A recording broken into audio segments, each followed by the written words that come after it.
Hoy en el mundo, 3.500 millones de personas disfrutan de la democracia. Nunca a lo largo de la historia, tantos hombres y mujeres han sido libres.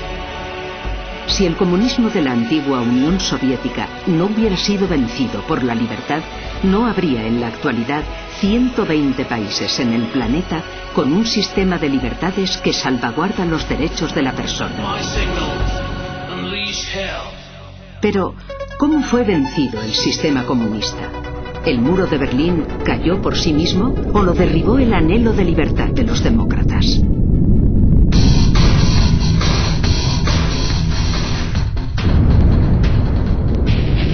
La libertad siempre ha tenido enemigos.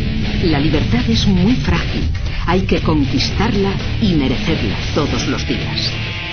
Políticos sin escrúpulos han preferido despreciar la libertad y destruirla, sojuzgando al ser humano. Fascismo y comunismo han oprimido con voracidad totalitaria a los hombres.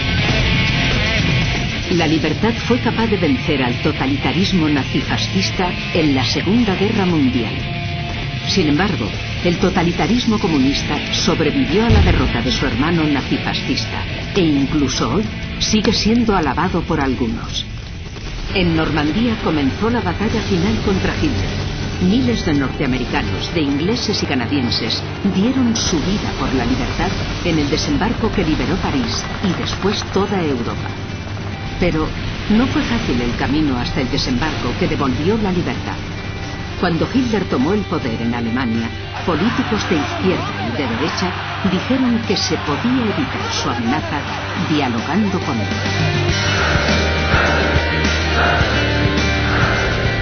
En 1934, millones de ingleses pedían paz mediante un diálogo con Hitler. En 1938, la opinión pública francesa pedía también diálogo. «Hemos salvado la paz de nuestra época», gritó Chamberlain a la jubilosa muchedumbre que lo recibió en Londres a su regreso de la reunión de Múnich. «Hemos sufrido una derrota total», afirmó un solitario Churchill en el Parlamento británico entre abucheos. La respuesta al diálogo fue inmediata: la invasión nazi de media Europa. Militarización de Renania en 1935. Anexión de Austria, 1936. Anexión de los Sudetes, 1937. Y Checoslovaquia, 1938. Dialogar con quien quiere asesinar nuestra libertad y someternos a su tiranía nunca funciona.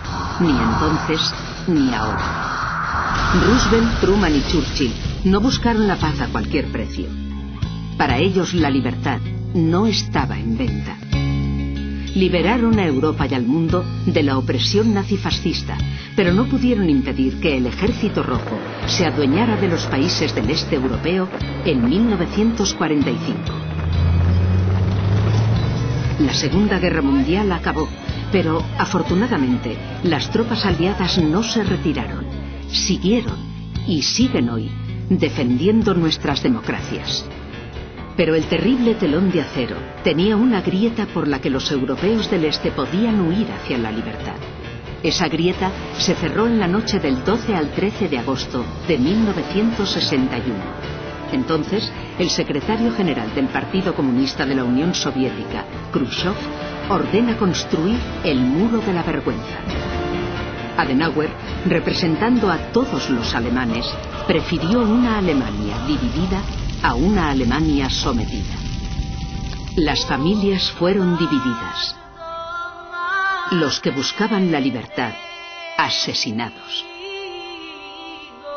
El muro fue creciendo sobre los cadáveres de quienes querían saltarlo y ser libres. Millones de personas quedaron atrapadas detrás de él, condenadas a padecer un destino de humillación, opresión y miseria.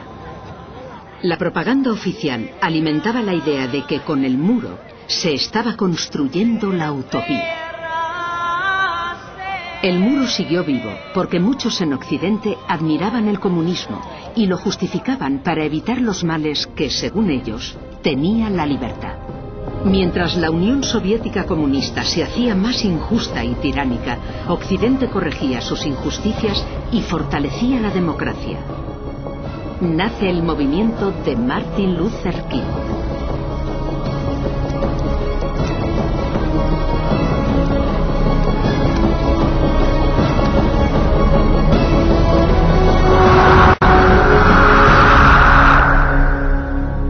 Kennedy proclamó ante el muro: yo soy berlinés. Hay quienes proclaman que el futuro está en el comunismo. No tienen más que venir a Berlín. Las heridas de la guerra de Vietnam debilitaron a Norteamérica y a los países de Occidente. La crisis económica del 73 introdujo un nuevo lenguaje político: la distensión. Dialogar y apaciguar a la Unión Soviética. ¿Cómo?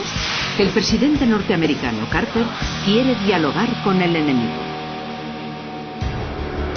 La respuesta al diálogo propuesto en Occidente no se hizo esperar. El totalitarismo comunista siguió rearmándose y expandiéndose por el mundo.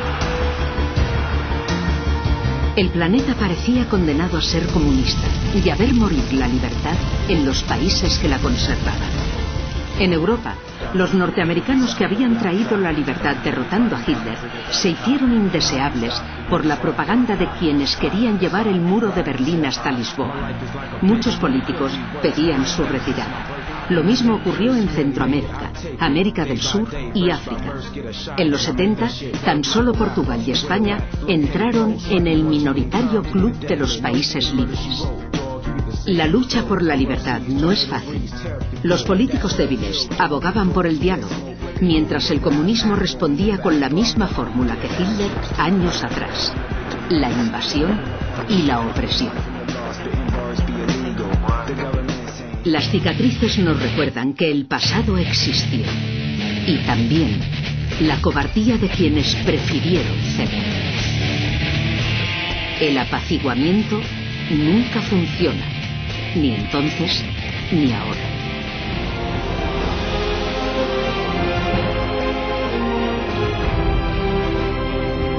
La elección de Ronald Reagan y Margaret Thatcher y la de Juan Pablo II ponen freno a la expansión comunista. Frente a los intelectuales y políticos de izquierda que protestaban y ridiculizaban a estos protagonistas históricos en la lucha por la libertad, ellos fijaron una estrategia que fue fatal para el comunismo. No hay diálogo posible con el totalitarismo. Hay que oponerse a él. Mientras tanto, la pobreza aumentaba en los países comunistas y la corrupción se hacía ley en una sociedad vigilada y secuestrada por la tiranía. Hubo numerosos líderes de la izquierda europea que se acercaban a Berlín y pedían diálogo, vaticinando incluso que el muro se caería solo. La realidad fue otra. Hubo que derribar. Fue el clamor de la dignidad y la fuerza irresistible de millones de personas que decían no al comunismo que padecían, quienes estuvieron detrás de las decisiones que llevaron a Reagan, Thatcher y Juan Pablo II a oponerse al totalitarismo soviético. Se pasó de luchar por el diálogo a luchar por la libertad. Y solo cuando ésta venció, vino la paz. El 9 de noviembre de 1989, la Europa oprimida por la tiranía comunista recuperó la libertad. Millones de personas vieron en la destrucción del muro de Berlín el comienzo de una nueva vida. Incluso las víctimas de la tiranía tuvieron la grandeza moral de ser generosas con sus verdugos y carceleros. No hubo un Nuremberg para el comunismo, aunque muchos lo reclamaron. Sin embargo, todavía hay quien defiende los reductos de tiranía comunista que sobreviven en el planeta, sin importarles la opresión y la miseria de quienes padecen una hiel que evidentemente no quieren para ellos. 3.500 millones de personas viven hoy dentro de una sociedad democrática que reconoce el principio un hombre, un voto, y pueden pronunciar sin problemas la palabra libertad. El planeta Tierra ya sabe lo que es vivir en paz. La pesadilla ha terminado.